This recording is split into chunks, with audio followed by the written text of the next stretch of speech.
ಇದ್ವಿ. ಅದಕ್ಕೆ ನಾವೆಲ್ಲ ಸೇರಿ ಅಲ್ಲಿ ಹೋಗ್ತಾ ಇದ್ವಿ. ಅದು ಸರಿ, ಆದ್ರೆ ಇದಕ್ಕೂ ಮುಂಚೆ ಯಾವಾಗಾದ್ರೂ ನೀವು ಈ ದಾರಿಯಲ್ಲಿ ಬಂದಿದ್ದೀರಾ? ಈ ಕಡೆ ಯಾವತ್ತೂ ಬಂದಿಲ್ಲ. ಆದ್ರೆ ಈ ಕಾಡು ಮಾತ್ರ ತುಂಬಾ ಭಯ ಅಂತ ಗೊತ್ತು. ಭಯಂಕರನಾ? ಯಾತಕ್ಕೆ? ಅಂದ್ರೆ ಈ ಕಾಡು ಬಗ್ಗೆ ಬಹಳ ವಿಧ ವಿಧವಾಗಿ ಕತೆಗಳು ಪ್ರಚಾರದಲ್ಲಿ ಇದೆ ಬಿಡಿ. ಏನಾದ್ರೂ ದೆವ್ವಗಳ ಕತೆ ಇದೆಯಾ ಏನು? ದೇವಳ ಬಗ್ಗೆ ನೀವು ಹೇಳ್ತಿದ್ರೆ ನನಗೆ ಸಾಯವಷ್ಟು ಭಯವಾಗುತ್ತೆ. ಸ್ವಲ್ಪ ಇರೋ ದಡಿಯ, ಸುಮ್ನೆ ನನಗೆ ಅನುಮಾನ ರೇಗಿಸ್ಬೇಡ. ನಿಜವಾಗಿ ಹೇಳು, ಈ ಕಾಡಿನಲ್ಲಿ ಏನಿದೆ ಅಂತ.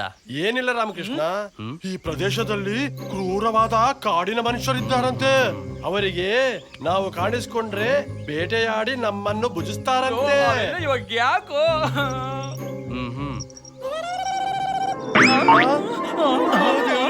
ಆ ಕ್ರೂರವಾದ ಕಾಡಿನ ಮನುಷ್ಯರಿಗೆ ನಾವು ಕಾಣಿಸ್ಕೊಂಡ್ರೆ ಇನ್ನು ನಮ್ಮ ಕೆಲಸ ಮುಗ್ದಂಗೆ.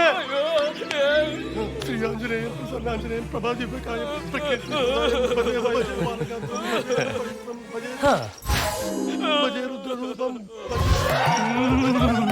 ದಡಿಯಾ, ಅಯ್ಯೋ ದೇವ್ರೆ! ಓ ದಡಿಯಾ!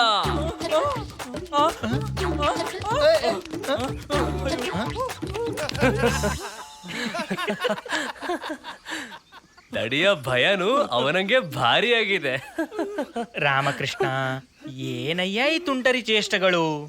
ಅಲ್ಲಿ ನೋಡು, ನಮ್ ದಡಿಯ ಭಯದಿಂದ ಸಾಯಂಗಿದ್ದಾನೆ.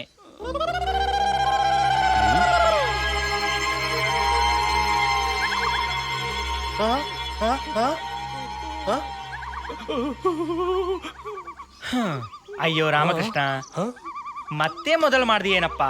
ಈ ಸಲ ತಾವು ಮಾತ್ರ ನಂಬಲೇಬೇಕು, ಯಾಕಂದ್ರೆ ನನಗ್ ಕೂಡ ಕೆಲವು ವಿಚಿತ್ರವಾದ ಧ್ವನಿಗಳು ಕೇಳಿಸ್ತಾ ಇದೆ. ಹೌದಾ?